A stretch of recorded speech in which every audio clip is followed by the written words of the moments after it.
In 2000, Casio released the CTK-558, a 61-key musical keyboard. It features a CFL backlit musical information system showing just about everything one would need to know about the currently playing music, a pitch bend wheel, and touch response, which allows for expressive playing and can be disabled at any time. The keyboard offers 100 each of tones, rhythms, and song bank, which is selected with a modified calculator-style number pad. It can be powered with a 9V center negative power supply or 6 D-sized batteries. It uses the A² Basic Plus sound source. The polyphony is 16, but with some tones, most commonly the ones that are chorused or layered, the polyphony is 8. When powered on, it starts in the normal mode. The normal mode allows the tone, rhythm, and tempo to be manually selected for custom melody playing. To transpose the keyboard, press the Transpose, Tune, and MIDI button, then use the plus or minus buttons to change the value. Holding down one of the buttons will scroll. Alternatively, the number pad may be used to enter positive numbers only. It can be transposed between -6 and 5 steps.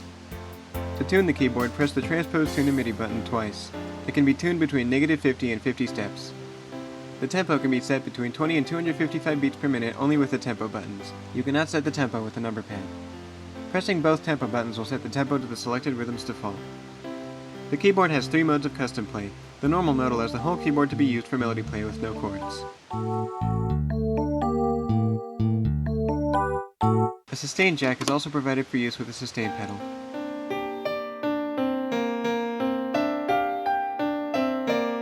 Casio chord is an easy-to-play accompaniment system where a certain number of keys is pressed to change the chord instead of having to press each component note.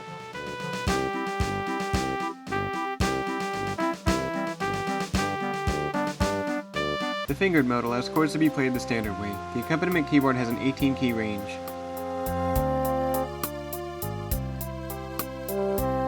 The volume can be set between 0 and 9, with 0 being mute, only with the main volume buttons, similar to setting the tempo. The volume of the accompaniment can be adjusted independently, also between 0 and 9. It also includes a chord book, which can be used as a guide for the different chords that it recognizes. It shows what a given chord is, how to play it, and what fingers to use. The accompaniment keyboard can be used to input whole chords or just a bass note, and the number pad is used to specify different chord types by their components. Rhythm playback can still be started while using the chord book. The chord can also be cleared. The other operating mode is songbank mode, which is entered by pressing the songbank button or the play or pause button. Pressing the start or stop button in songbank mode will also begin or terminate playback of the song. The first 70 songs are accompaniment songs. It uses a rhythm and a few additional channels to create a full composition. During playback, the musical information system shows the name and index number of the song, the status of song playback, what fingers you should use to play the song, the melody that's playing on the virtual keyboard and staff, a metronome and beat counter with tempo, and a strict approximation of what chord it's using for the rhythm shown with chord names and the first 18 on-screen keys. The accompaniment volume can also be changed during playback. Turning off the left-hand part will give control of the rhythm to the user. Turning off the right-hand part will simply turn off the melody channel. Both parts can be disabled. While any of the parts are disabled, an applause sounds after the song is finished playing. To toggle this on or off, press stop and one of the part select buttons together. The last 30 songs are two-hand songs. The entire song uses one tone and multiple keys can be pressed. All of the keys are used for the melody. Only one hand part can be disabled.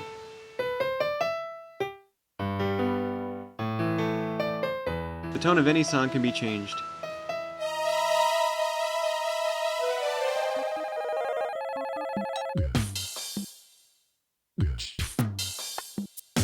One of the features of the songbank is the songbank controller, which lets the songbank playback be controlled similarly to an audio CD. Playback can be paused and resumed.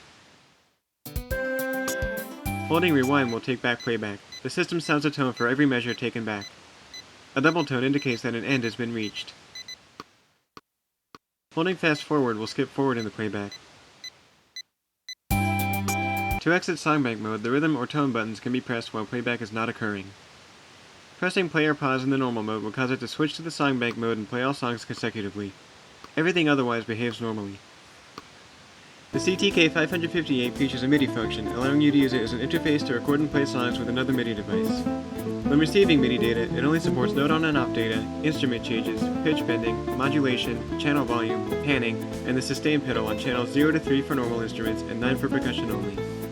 Notes sent into the keyboard on channel 0 are shown on the virtual keyboard, and settings that affect channel 0, such as modulation, will also affect notes that are played on the keyboard. Touch response note velocity and pitch bend events are also sent.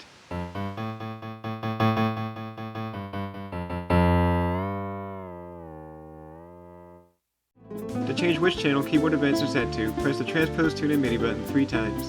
Any channel between 0 and 15 or 1 and 16 as shown here can be selected. To enable general MIDI tone mapping, press the Transpose Tune and MIDI button 4 times and change the setting to G. General MIDI tone mapping assigns various general MIDI tones to different built-in tones according to this chart, making it easier to play unmodified general MIDI files on the keyboard. When set to N, instrument changes use the keyboard's tone numbering, also allowing you to use percussion in any channel. If the keyboard is powered with an AC adapter, the keyboard will remain on as long as power is supplied and the power switch is not set to off. If it's being powered only by batteries, it powers off after 6 minutes of inactivity. All of the settings are reset after this point, so if disabling auto power off is desired, the tone button should be held down while powering it on. To enter diagnostics, hold down 0 and start while turning on the unit. You should see 215D test on the display. To test the mode switch, move the switch up and down and check to make sure the correct arrow is displayed for each mode. Song bank for normal, rhythm for Casio chord, and tone for fingered. To test the control panel, press 0, then press these buttons in the following order.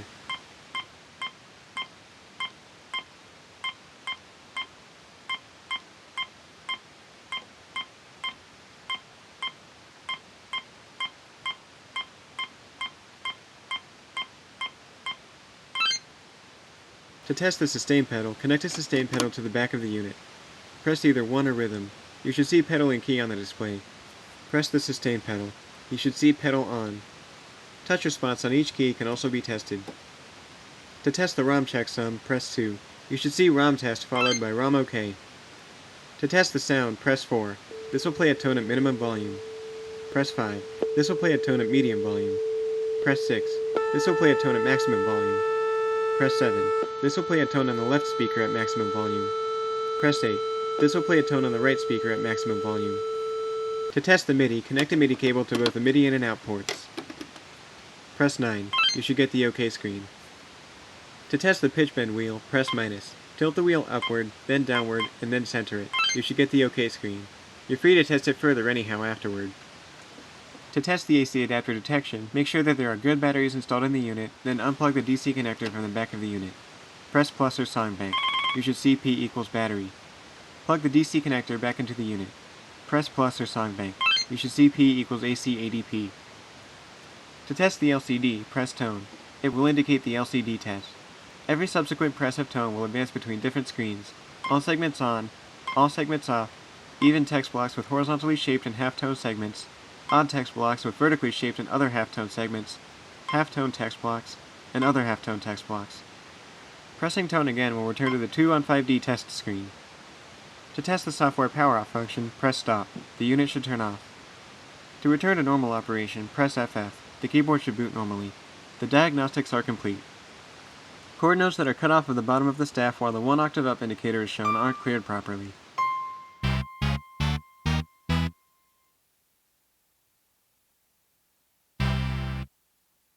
The chord book allows entering diminished 7th and augmented chords that are otherwise impossible to play.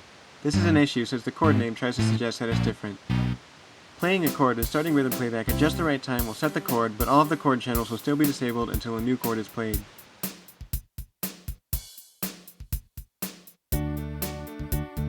When using fill-in just before the next measure, the keyboard will sometimes play the first tick of the next measure before switching to fill-in.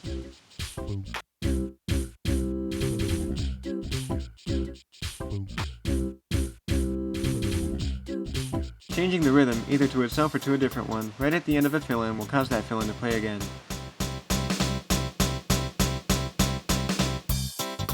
Some songs behave strangely either by themselves or under certain conditions. Affected song numbers will be shown on the screen. The beginning of this song enables the bass channel too early, resulting in it using the last chord that was played.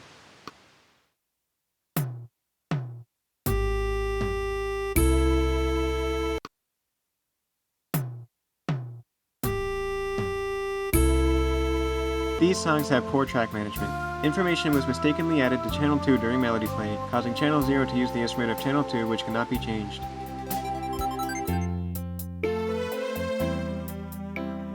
Applause doesn't sound at the end of these songs, regardless of the applause setting. While the left-hand part is disabled and the tone is visible, it is possible to play chords after the rhythm of any accompaniment song stops, and they can be heard with these songs.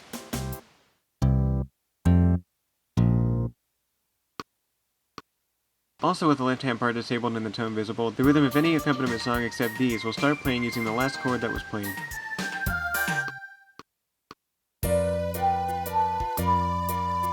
With accompaniment songs that don't start with a chord, pressing fast forward once immediately after the song starts counting in will cause the bass note to be set 13 semitones below C. This can be proven using the previously mentioned issue.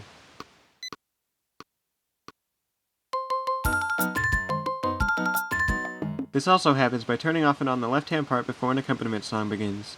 This method also changes the chord type to match the last chord that a song used. It even happens when playing a chord and then switching to songback mode with the right timing.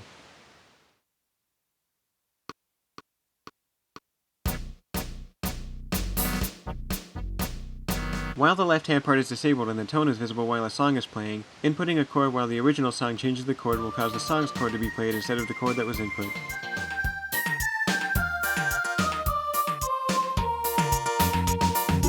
Also on this screen, if the rhythm starts playing while a chord is being held down, the chord shown on the musical information system gets treated as the current chord and can't be played if missed unless the chord is changed first.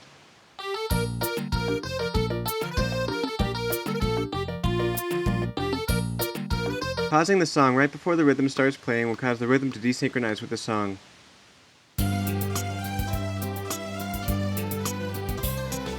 Playing a chord briefly enough while the rhythm is stopped will make the chord appear and stay on the screen, but the chord will not sound. Changing the chord type with a number pad will not have an effect if the rhythm is not playing.